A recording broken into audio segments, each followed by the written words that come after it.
and welcome.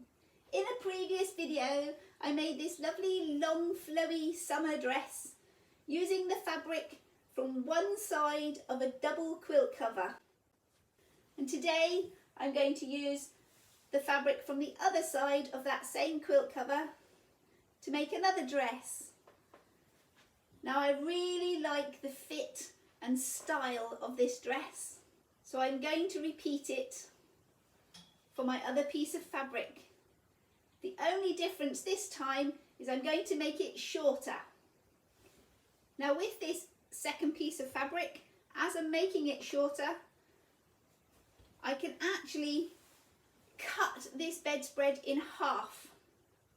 So I'll have enough fabric to make two dresses if I wanted, but I don't want two dresses the same, so I'll make something different with my remaining fabric.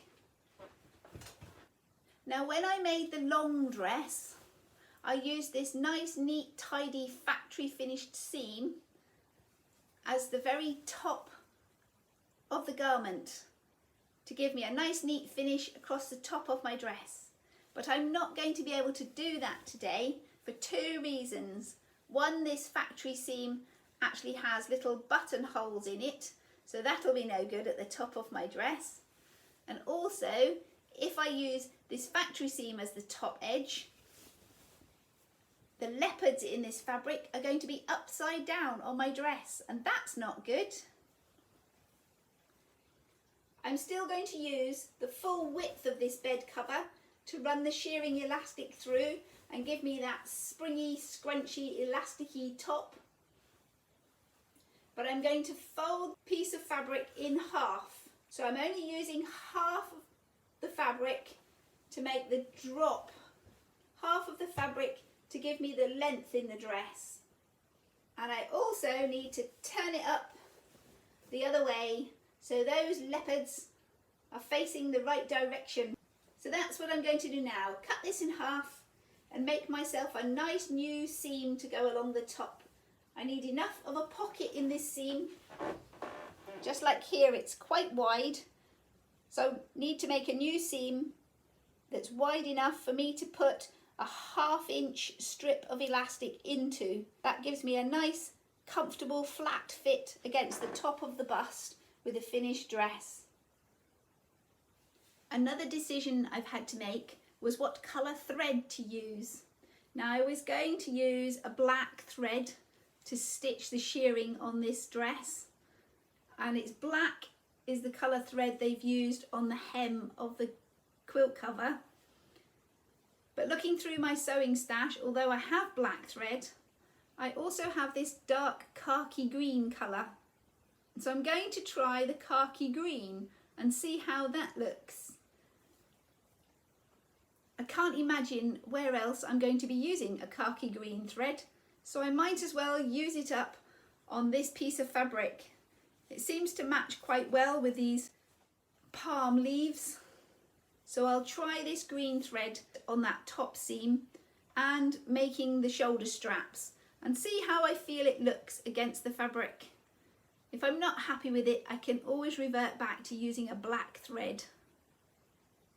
Now I've stitched up that wide top hem using the new dark green thread, and I've also made some shoulder straps, and they're both looking very nice. I like the green thread, so I'm going to carry on using it. Now we're actually a couple of days later because I've been waiting for shearing elastic to arrive in the post. And I was going to buy some black shearing elastic for the inside of this dress. It doesn't really matter. I could use white, but I thought the black would look nicer. Not that anyone ever sees it but me. When I went online to buy some black shearing elastic, I found they also had green shearing elastic. So I thought I'd buy 2 reels of green. This green is much brighter than I thought it was going to be, but now it's here, I'm going to use it anyway. And for those of you that didn't see the previous video, go and watch it, it's great fun. Now I'll show you how to use your shearing elastic.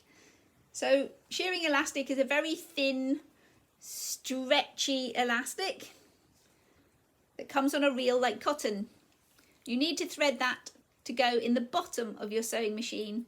So you take this spool that goes in the bottom of your sewing machine and you thread your shearing elastic from the middle of the spool going out through one of the holes you'll find in the side. So we've gone from this centre of your spool and coming out of a hole in the side. Now we're going to hold on to that little tail to make sure we don't lose it, and very gently wrap the shearing elastic around the spool. Now by gently I mean don't pull it and stretch it. We want to keep this really relaxed as we're rolling it round our spool. And I'm actually going to take the roll of shearing elastic and drop that down onto the floor. That'll give me a nice long piece of relaxed elastic to wind onto my bobbin. Once your bobbin gets quite full, it's time to cut off this little tail. So I'm going to cut it very close to the spool. I'm interchanging spool and bobbin, I don't really know what to call it. And we cut that off really close. You want to cut it nice and close so nothing gets tangled in the mechanism of your machine. This spool's not quite full yet, so I'll carry on winding. Once your bobbin or spool is all full of shearing elastic, you thread it into your sewing machine exactly the same as you would any other reel of cotton. Now I've already put a spool of shearing elastic into my machine, but something to be aware of is to always make sure you have a nice long tail of shearing elastic coming out of your machine, longer than you would for your normal cotton.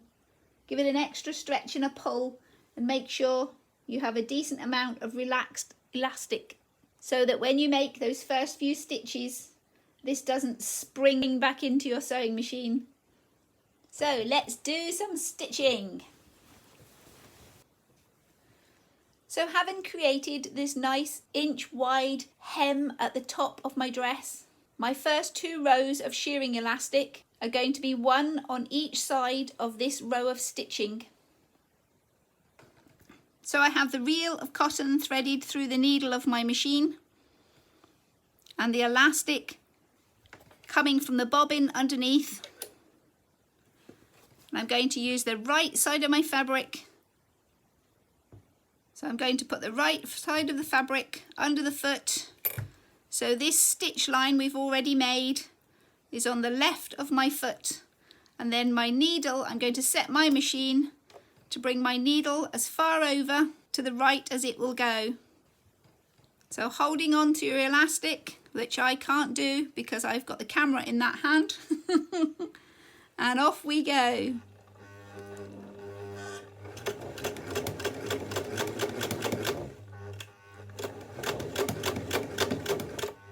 Right, I'm going to have to put you down so I can see what I'm doing. By magic, we're at the end. Because we're using shearing elastic, when we take it out of the machine, we want a big long stretch, more than usual, and let that elastic relax. And I'm actually going to get hold of the elastic and give it another pull. So I've got a nice long tail coming out of the machine. We can cut it and our cotton. That's our first row. Now that first row doesn't seem to have any spring in it at all.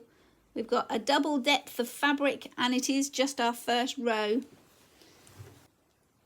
Now for our second row of shearing, I'm going to follow that first line of stitching, but this time using the right of the foot to follow it. And I'm going to move my needle just to the middle this time. So just hold on to that elastic and your thread for the first couple stitches to make sure it doesn't pull into the machine. In fact, I'm going to do my first few by hand. There we go. And we're off.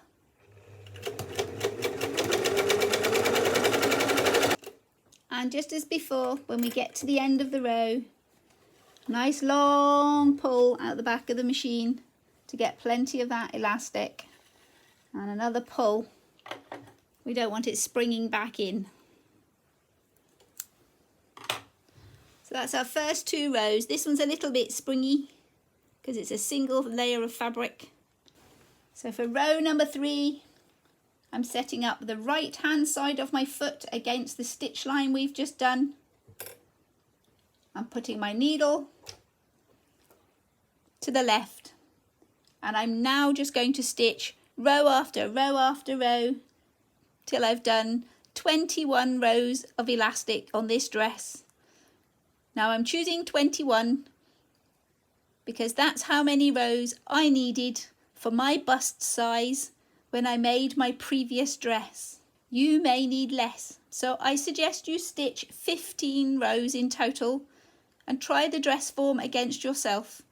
If you have a smaller bust than me, you maybe only need 2 or 3 more rows of shearing elastic. If you have a larger bust than me, you will need more rows of elastic, so the elastication in your finished dress fits snugly just underneath your bust line. So we'll see you back when I've done a further 18 rows of stitching.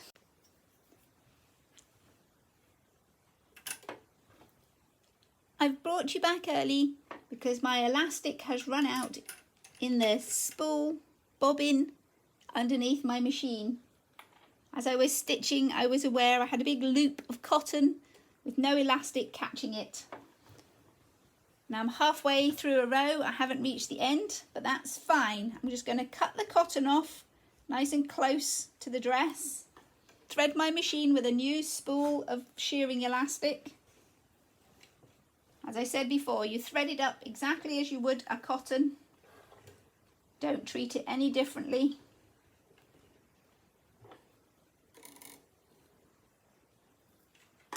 The only difference is you give it a decent stretch when it comes out, so you have a nice long tail. Now I'll go back to the dress and thread it under my foot. I ran out of elastic here. This is where my springiness stops.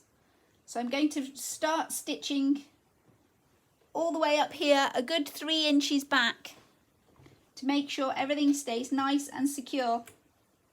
So line up my foot and off we go again.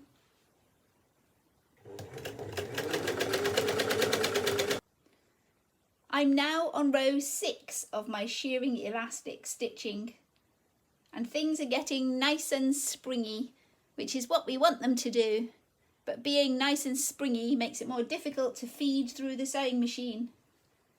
We need to stretch out the spring so the fabric lies nice and flat, and while we're stitching, allow it to continue travelling through the machine at the speed the machine wants to go. So short bursts, stretch out a bit. Another run, stretch it out. What you can also do is I hold my hand at the back of the fabric and to the front, and I stretch it flat and allow that to run through the machine while I'm stretching it out nice and flat.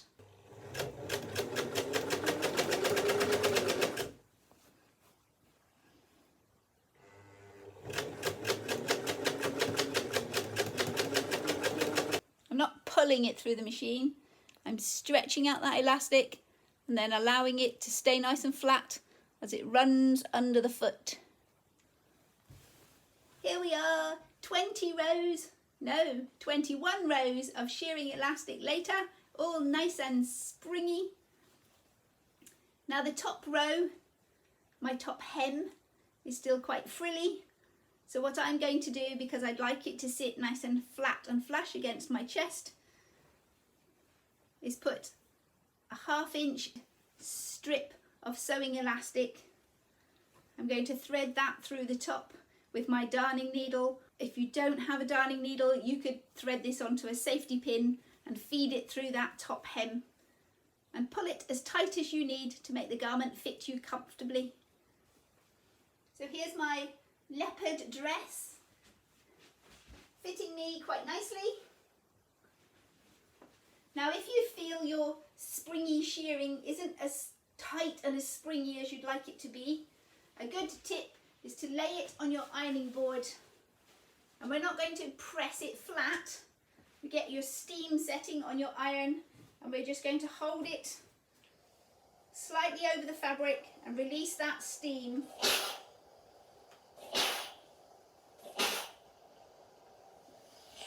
And we push it all together and scrunch it up. That hot steam will make the fabric and elastics all tighten up and shrink.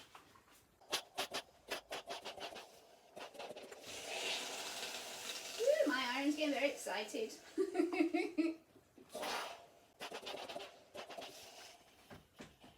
I'll just leave that for a minute to cool off and dry out. So that little blast with the hot steam makes your springy elastic even tighter and springier. And it'll fit nice and tight and comfortable and form to your body nicely.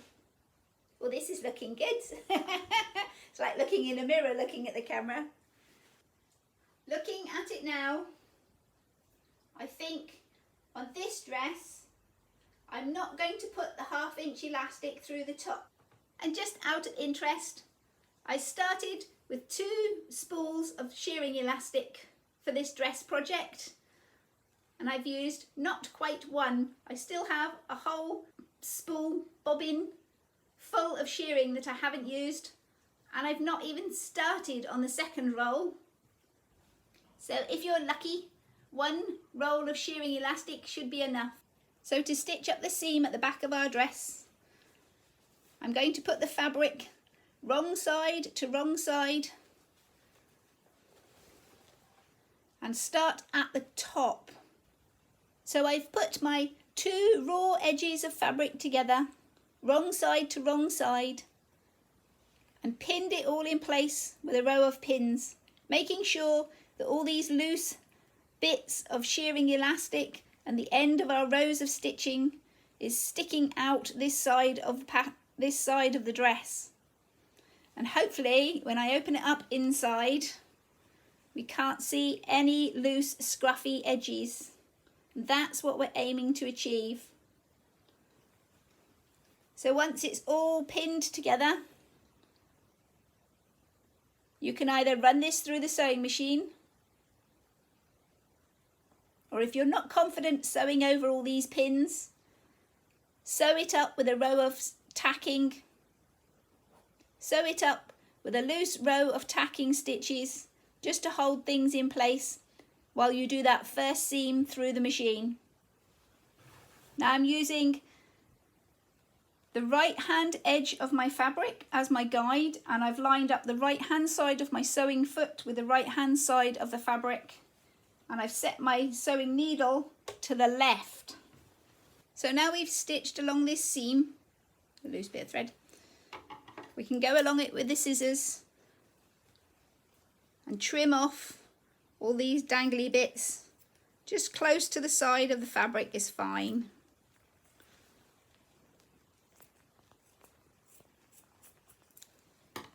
There, that's looking a bit tidier already. Pick up all the rubbish. So we turn the dress inside out, and here's that seam we've just stitched. So I'm going to take this to the ironing board and iron this seam first open, and then I'm going to fold it over on itself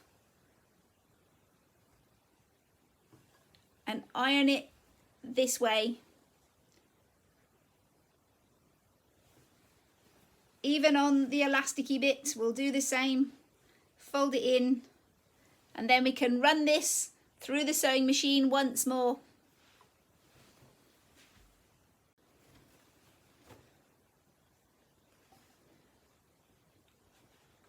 And here goes the inside of that seam. Just as before, we start at the top of the dress. We do a few stitches forward, then in reverse, and forward again. We're off. There's my elastic. The elastic seam's harder to see.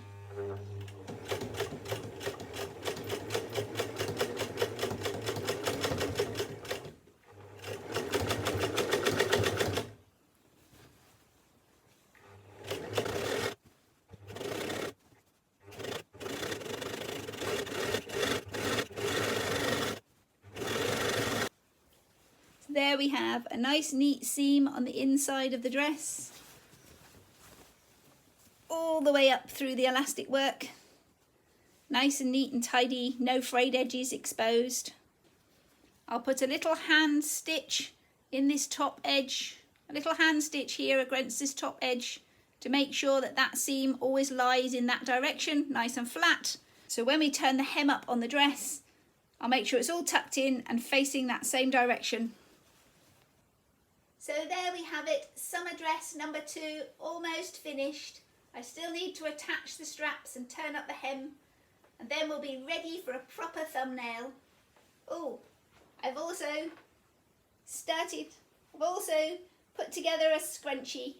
I just need to tie up that elastic nice and tight and hand stitch the end seam. A little hair tie to go with it. I've decided I am going to put the 1/2 inch elastic in this top hem. Although this is nice, I like this. I'm concerned that here under the armpits it's likely to sag and droop without that extra bit of strengthening round the top. So to avoid this floppy gapiness here, I'm going to put that 1/2 inch elastic inside this top hem. So we'll see you when it's all finished. Well, here we have it, dress number 2 from the one quilt cover set, all finished and done, and I love it. I can see it's going to make a very nice autumny dress with my leggings underneath and a cardi over the top, or perhaps worn with a black t-shirt underneath the actual dress, long or short sleeved. Will also make it suitable for that slightly cooler autumn temperatures. The colours suit the autumn very nicely. And of course, being cotton polyester, it's a nice, cool, swishy summer dress as well. Now I've actually finished slightly longer than I was initially planning, longer in length. My first thought was this was going to be just above the knee, but when I put the dress on to mark it at the height I would like the hem, it already looked so good. I decided to keep it there. I love it, it's really nice. So I've managed to make 2 summer dresses, 2 hair scrunchies, and 2 cushion covers out of this one quilt cover set. And I still have enough of this leopard forest fabric left to make another dress this size if I wanted, or smaller. I'm planning to make a waistcoat with the bit of fabric I have left. I'm going to make a white blouse and have this fancy leopard waistcoat to wear over the top. That's the plan. We'll see what happens. So from one bed set, I've managed to make an awful lot of useful things. Very much value for money. I bought 2 reels of shearing elastic, 1 for each dress at £1 a roll, and some cotton, so we'll call that £1 a roll as well. And that's been it. I already had cushions on the chairs, they just had different covers. So now I have a new fresh look for this room and I love it. If I'm wearing this dress, I can turn my cushions that way so I don't clash too much. And if I'm wearing my other dress, I just flip my cushions round. And again, I won't clash with the furniture. And when I'm wearing all my other clothes, I can have the cushions however I would like that day. So that's it for today. Thank you for joining me. If you've enjoyed today's video, don't forget to click that like button and let me know. Click subscribe and YouTube will make sure you see my next video. So bye for now and we'll see you next time. And don't forget, whatever you're doing, have fun doing it.